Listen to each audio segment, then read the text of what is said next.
this out. When it comes to your general fitness level or overall athleticism, your ability to move or manipulate your body or any kind of external object, or your capacity to navigate or maneuver through any kind of obstacle or terrain that the real world or your gym might throw at you, there's three fundamental concepts that you need to lock in.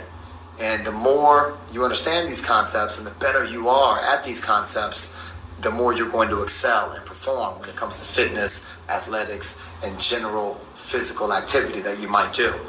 Core strength, midline stabilization, and core to extremity power. These three concepts are foundational. We need to come back to these again and again and again. Core strength is very simple to define.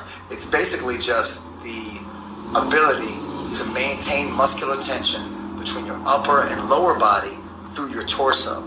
And what this does for you is it locks in the movement pattern or movement relationship between your ribs and your hips, and it allows you to maintain a tight, rigid spine.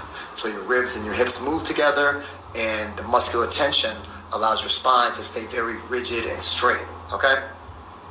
Midline stabilization is your ability to maintain core strength, stability, and balance through everything that you're doing. So whether you're running or jumping or picking something up off the floor or throwing something, midline stabilization is your ability or your capacity to maintain that core strength or that relationship between your hips and your rib cage while being stable and balanced throughout everything, every movement that you're doing, or every aspect of the movement, the entire range of motion of that particular movement.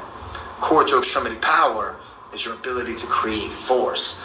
So it starts with muscular tension in your core.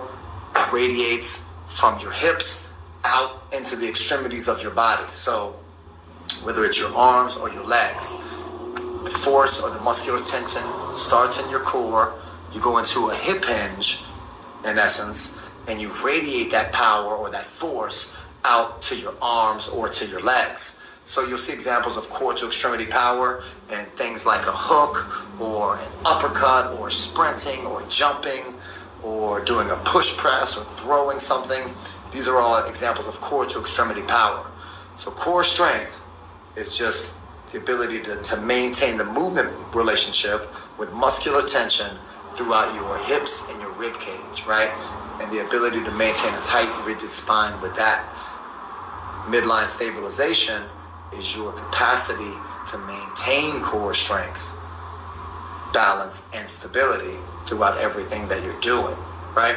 And then core to extremity power is your ability to generate force, and that comes from the core and the hips and radiates out to the world. So let's work on these over and over and over. Come back to these foundational level things again and again and again.